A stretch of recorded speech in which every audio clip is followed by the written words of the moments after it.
I'm not the type of person that believes in ghosts or the paranormal. But after spending the night in an actual haunted asylum, I can honestly say that there are some places on this earth that you should never go to alone at night. What's up, everyone? Welcome back to my channel. In today's video, we gonna be exploring an abandoned asylum that is said to be one of the most haunted places in the world. This place goes by the name of Trans-Allegheny Lunatic Asylum, and it was originally opened in 1867 to house people with mental disorders. Back in its heyday, it had around 2,400 patients inside of it, and unfortunately, they were terribly understaffed. First off, let me just say that it's not that big of a place. On the wall, there was a journal, and I remember reading the dates in the entries. They went all the way back to the early 1900s.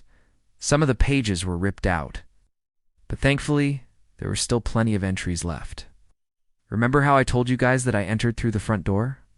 As I was walking up the stairs, I noticed that it was getting colder and colder. I kept checking my rearview mirror, and I could have sworn that I saw his car behind me multiple times. I mentioned earlier that I found a staircase that led to the second floor. I never actually saw a ghost while I was in there, but that doesn't mean that there aren't any ghosts. And as always, I'll see you guys next time. I definitely felt a presence while I was exploring, and I wouldn't be surprised if this place is haunted. What do you guys think? Do you believe that this place is haunted? If you want to visit this place for yourself, I'll leave the address below. Just please do and go there at night, because I'm pretty sure it's illegal and there are some crazy people living in the woods nearby. I've heard so many stories about people getting kidnapped while exploring this place. But if you do decide to go, please be careful. Well, after I got kicked out by the caretaker, I snuck back in and I tried to find that staircase again. I was walking around in the dark trying to find the staircase, and that S when I heard footsteps behind me. I froze, and then I started to listen intently. I heard the footsteps coming closer and closer, and then I started to panic. I turned around and started running down the hallway. It felt like an eternity, but eventually I found the stairs and I ran down them as fast as I could. When I got downstairs, I didn't stop running. I just kept on going until I reached the front door. That's when I ran out of the asylum and I never looked back. I finally decided to pull over and I waited for a bit, but the car never passed me. Now, I know that this isn't necessarily a ghost story, but it was definitely one of the creepiest things that happened to me while exploring this place. By the time I reached the top of the stairs, it was freezing cold. I remember pulling my jacket tighter and then making my way down the hallway. I don't remember much after that because I got approached by one of the caretakers. Before I visited this place, I reached out to a caretaker to ask if I could come explore. The caretaker accepted and agreed to meet me at the asylum at midnight. But when I arrived, I saw a car in the parking lot, and I assumed that it was the caretaker's car. So I just parked beside it and waited for him to respond to my text message. That's when I received a response that said, "I'm sorry, but you'll have to leave. You're trespassing." I explained the situation to him, and he eventually agreed to let me explore for just 1 hour. But after 10 minutes, he came up to me and told me that I had to leave. I asked him if I could at least finish exploring the second floor, but he said no and told me to leave immediately. That's when I got really pissed off, and I started to argue with him. But eventually I gave up, and I drove home. Right when I opened that door, I noticed how dark it was inside. It was so dark that I couldn't make out any shapes in front of me, and that's when I heard a loud bang. At first I thought it was a pipe, or maybe some rats in the walls. Now that I think about it, it sounded exactly like someone dropping a metal tray on the floor. After I heard the noise, I turned around and started to walk out. But then I tripped over nothing and fell on the ground. I remember reading about how the patients were doing, and they always seemed to be getting worse. There were also a lot of entries about how understaffed the asylum was, and how it was nearly impossible to keep track of all of the patients. But my favorite entry was one that talked about how one of the patients created a weapon that shot the head nurse. Apparently, the patient got his hands on some old medical equipment and made it into a makeshift gun. He then snuck up on the head nurse and pulled the trigger. Luckily, she survived, but the head nurse quit soon after, because she couldn't deal with the trauma anymore. You could easily get lost in here, but it doesn't take long to explore almost every single room. And before I visited, I heard a bunch of stories about the scariest things that people experienced while visiting.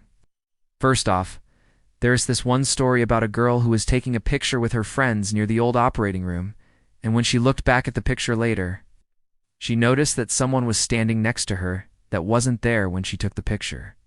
Then another story that I heard was about a guy who was exploring the basement, and he heard heavy footsteps coming from above him.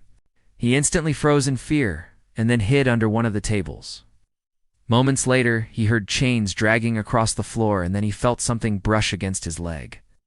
That's when he ran out of the basement as fast as he possibly could. I heard plenty of stories like that, but I'm not going to spoil them all. I'm going to save the best for last. I entered through the front door, and right when I walked in, I noticed all of these gurneys and straitjackets hanging from the ceiling. It was obvious that they set this up to scare people, because I knew straight away that those were fake. Next, I walked into what used to be the dining hall, and I simply stood there in shock. It was massive. And then I realized how sad this place really was. Thousands of people used to eat in here every single day, and they probably had no idea if they'd ever see their loved ones again. And if you don't know what lobotomy is, it's basically a procedure where they cut into your brain with the hopes of curing whatever mental disorder you may have. If you've ever watched One Flew Over the Cuckoo's Nest, then you know exactly what I'm talking about. Anyway, the lobotomies seemed to work at first, but as time went on, it became more and more apparent that they were causing the patients to become even more violent. In 1952, they stopped lobotomizing patients, but damage was already done. The patients that were once docile became incredibly violent, and the staff began to quit due to the unsafe working conditions. The state then closed down the asylum in 1994, and since then, it's been abandoned.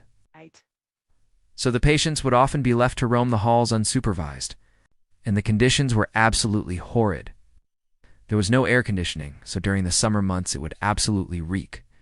Food was scarce, and the staff really didn't care for any of the patients. Basically, it was just a terrible place to be. Now the building is completely abandoned, but throughout the years, thousands of patients have died inside these four walls, and apparently their souls never left. Throughout this video, I'm going to share some of the scariest things that I experienced while inside this abandoned insane asylum. So make sure to stay until the end, because things get very creepy. Alright, so first off, I want to tell you guys about the history behind this asylum. The reason why I did this is because without knowing the history behind this place, I don't think you'd be able to appreciate how truly messed up this place actually is. When the doors to the asylum opened back in 1867, it was built to hold around 250 patients. But within 3 years, that number had already doubled. By the turn of the century, the hospital had over 1,000 patients, which obviously put a huge strain on the doctors, nurses, and other staff members. It was overcrowded, understaffed, and barely ventilated. To say the least, it was a disaster waiting to happen. By the 1920s, the amount of patients started to decrease, but in 1939, the state decided to start lobotomizing patients. Now I'm going to tell you guys about everything that happened when I spent the night inside this abandoned insane asylum. After walking through a couple of empty rooms, I came across what used to be the doctor's office. Now, this place is known for having some pretty intense paranormal activity. The first scary thing that happened to me was right when I entered the asylum. Next, I continued my exploration, and I ended up finding a staircase that led to the second floor. As I was driving, I couldn't help but feel like the caretaker was following me. Now I'm going to share the scariest thing that happened to me while inside this asylum. So yeah, I know this isn't really a ghost story. Anyways, that's all I have for you guys in this video. Make sure to subscribe if you haven't already.